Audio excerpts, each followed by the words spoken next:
Se diskutimi ka nisur. Dhe jemi rikthyer në këtë pjesë me bisedë sa i përket artit. Kemi 3 vajza shumë të bukura që do të flasin për një koncert unik dhe një tur që ato do ndërmarrin në gjithë Shqipërinë. Bëhet fjalë për një koncert titulluar Fjalë nga e kaluara dhe në këtë koncert përfshihet violonçeli, zëri recitues edhe piano, gjithashtu si mund të mungoj. Vajza, mirë se erdhët. Kemi Flavia Bakiu, e cila është zëri recitues, apo jo? Flavia.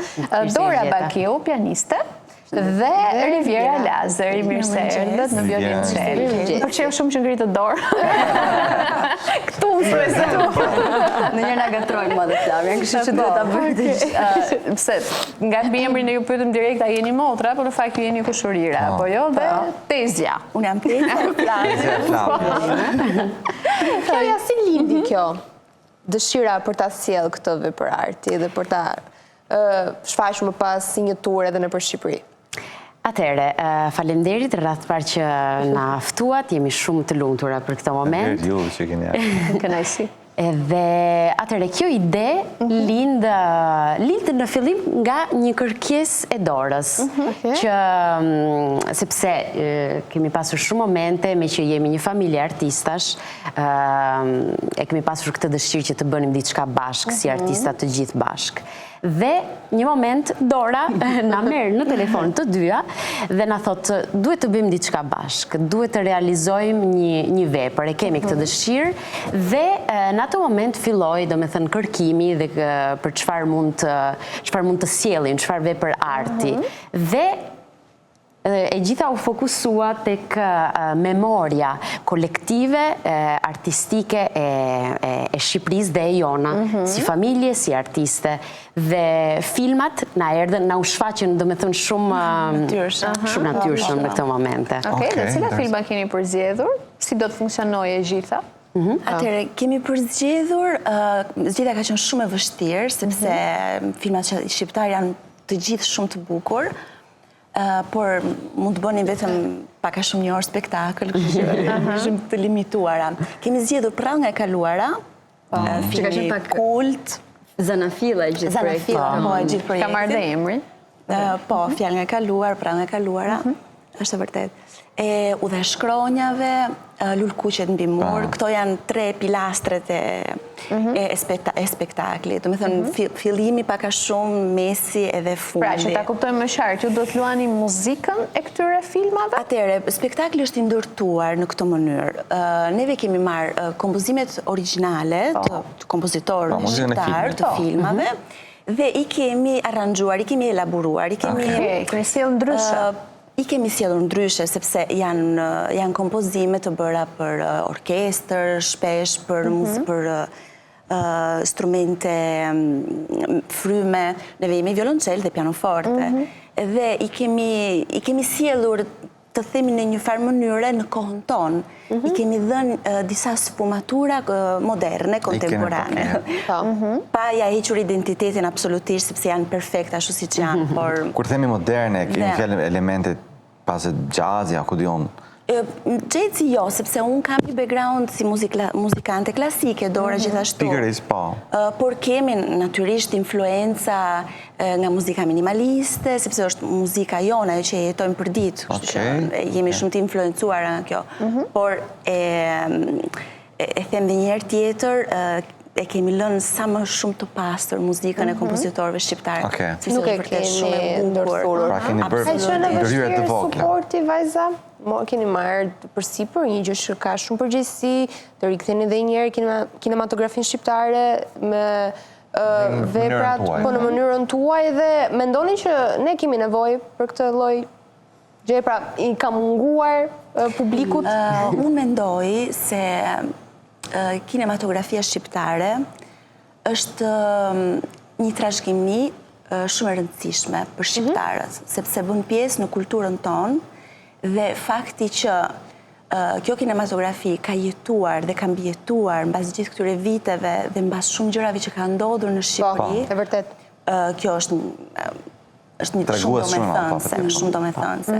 Dhe për neve ishte shumë e thjeshtë ta zgjidhnim këtë projekt, sepse është në memorien shqiptarëve, është është e përditshme, unë dëgjoj familjarët tanë që çdo ditë thojnë batutat e filmave.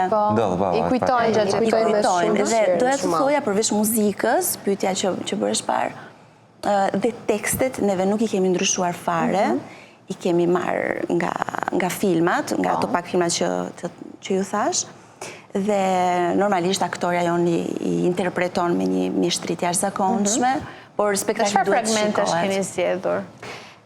Atëre, teksti ka qenë një moment shumë interesant për ne, sepse do më thënë është thelbi i kësaj historie, përse kthehen këto filma.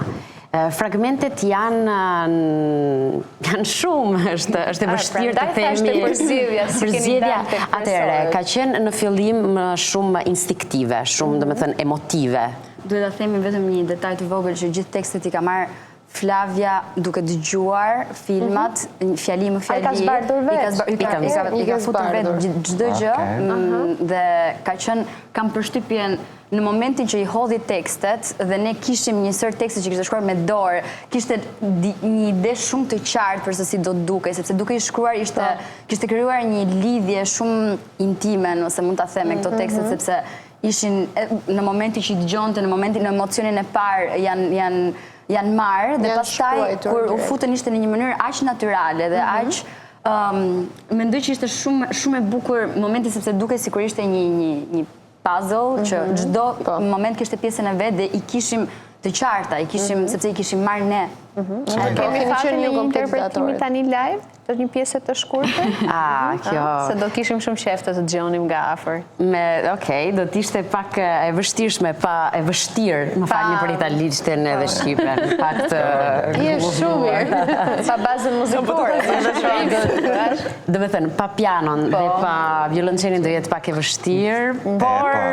Nuk e jep tamam efektin thua ti. Po, nuk do jetë... Po, ti do vështërish maksimumin. Po, gjithsesi, momenti do jetë, cili momenti mund të jetë interesant. Dhe tani do fillojmë teatron. Plaq, vdeksh, ku ta gjej, jetë qeni. Se vda, na përvëllove, ja gëzuar. Si gatësitë! Ja, një moment. U fut direkt në rol me një Aktore, pa tje. Dhe imagjino sa të bukur e përcjell emocionin pastaj shoqëruar edhe muzikën edhe me gjithë atë reagimin e publikut që do të jetë në sallë. Ju keni përgjegjur disa qytete apo jo? Cilat do të jenë vendet specifike? Teatrot e këtyre qyteteve? Po, janë Petromarko në Vlorë, Teatri Migjeni në Shkodër dhe në Tiranë, data e fundit, në Akademinë e Arteve tek Black Box. Okej, sala Black Box. Është i shfaqur me bileta, njerëzit mund të blejnë biletën apo është e hapur për publikun? Jo, është e hapur për publikun. Është e hapur për publikun. Okej, fantastike. Pra nuk kam se paguajnë për të parë shfaqjen. Vetëm ta shijojnë. Shfaqja, pra nisim nesër në Vlorë. Më pas vazhdojmë në Shkodër çfarë date? 24 të hënën. Në Tiranë, Dhe themi. të mërkurën në datë 26. Në datë 26. Pra kjo gjitha është me vetë financim. Atëherë, na ka ndihmuar shumë me mbështetjen e Agjencisë Civile MSHC dhe patjetër edhe shoqata jonë ACQJ na ka ndihmuar shumë. Dhe ata na kanë qenë, domethënë sepse doja në fakt të merja edhe për suportin. Që suportin e kemi pasur shumë të madh në këtë mënyrë. Pasi erdhe me një ide dhe prezantuam dhe u mirëprit shumë nga të gjithë dhe kemi pasur, domethënë, disi dyert të hapura për sa të mund të ishin patjetër me pengesa, patjetër gjëra të vogla gjatë rrugës, por kemi pasur mbështetjen që ta sjellim këtë dhe për të falenderojmë shumë sepse është diçka shumë e madhe, pasi jemi të treja në Itali në qytete të ndryshme dhe ka pasur shumë sakrifica dhe për prova dhe për çdo gjë dhe pa ndihmën do t'ja kishin dalë, kështu që suport ka pasur pafund. Dhe vini në Shqipëri për të bërë një projekt muzikor falas këtyre vite. Kjo realisht është një kontribut shumë i madh. Është dëshirë e madhe dhe juaja dhe pasioni që keni për artin. Absolutisht. Kjo nuk vjetë diskutim. Jo vetëm për artin në përgjithësi, por për artin shqiptar. Neve kemi në një farë mënyrë detyrë t'ja përcjellim brezave të reja, absolutisht. Është e detyrueshme nga ana jonë. Që e bëjmë me shumë dashuri. Sa mirë, që mendoni njerëz që do kujtojmë me nostalgji dhe një herë filmat. Absolutisht. Aty ka qenë, domethënë, e rëndësishme ka qenë, domethënë, të luash me atë që është kujtimi, atë që është memoria, por që ka dhe pak risk, mund të themi, sepse njerëzit janë shumë skeptik për sa i përket. Po kjo ishte fakti që doja të kthesha përpara kur the, domethënë, përse këto filma, çfarë nevoje kemi sot. E dim shumë mirë që historikisht këto filma kanë pasur edhe, domethënë, probleme në mënyrën se si lindin, po, në 2017 ka qenë një debat për këto filma.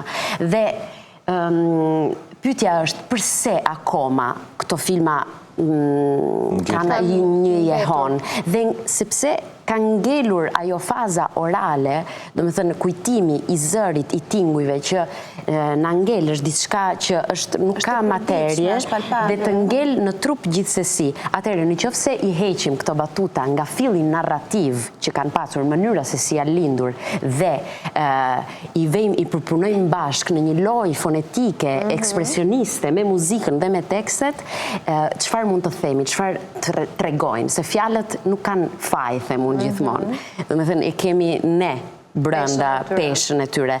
Dhe duke lozur me kujtimin dhe memorien, lind një vepër që kënaq memorien e një brezi, dhe brezi i ri thot, ok, çfarë më tregon, për çfarë flet, për atëre, për sot, për botën. Është thua një ndërthurje e të kaluarës me të tashmen dhe shpresojmë dhe me të ardhmen. Njerëzit futen në një botë, me thënë perceptojnë diçka që është për momentin, është ngrirë. Freskët, po kanë dhe flashback në të Po, absolutisht. E rëndësishme është edhe që, sepse kam përshtypjen që ky projekt flet gjuhë të ndryshme, brezave të ndryshëm. Pasi brezave dhe gjyshërve dhe prindërve tanë i kujtojnë disa momente që ato i kanë jetuar, kanë qenë në jetë, kanë pasur momente reale në ato momente kur shifeshin filmat. Dhe normalisht të sjellim nostalgjinë dhe t'i ngacmojmë pak memorien dhe kujtimet që kanë. Dhe gjëja më e bukur do t'ishte për ne, që do ishte një dhuratë që është diçka që ne e japim dhe e marrim në të njëjtin moment, që se brezat e rinj do të provokoheshin pak të shikonin këto filma, dhe thonin, okay, kjo fjalia, kjo batuta më tha diçka, dua ta shikoj çfarë. Edhe kanë dëgjuar edhe gjatë kohës. Patjetër, do të thua, okay, kam dëgjuar këtë fjalin, nga cili film është marrë, dhe ta shikojmë, cili është arti jonë shqiptar, sepse ai është arti që ne kemi dhe kemi është trashëgimi, siç e tha Riviera, është shumë i rëndësishëm të mos harrohet dhe të kalohet ndër brezat. Realisht kemi bërë një zgjedhje shumë të bukur, shumë interesante, shumë ndryshe në kontekstin shqiptar, e sjell kjo edhe nga mentaliteti i artit që ju bëni në Itali, kështu që bravo ju qoftë, edhe për pjesën që e bëni komplet falas. Mos harroni, gjithë publiku ta ndjek, në thamë në Shkodër, në Vlorë edhe në Tiranë, në teatrot përkatëse, dhe shumë suksese vajza. Shumë kënaqësi me fatë që ju keni dhe që kontriboni në artin shqiptar. Faleminderit ju. Shumë kënaqësi. Mirë, do të ikim fare shkurt në reklama sepse nuk kemi mbaruar akoma për sot. Kemi dhe diçka të fundit. Kemi dhe diçka, ikë.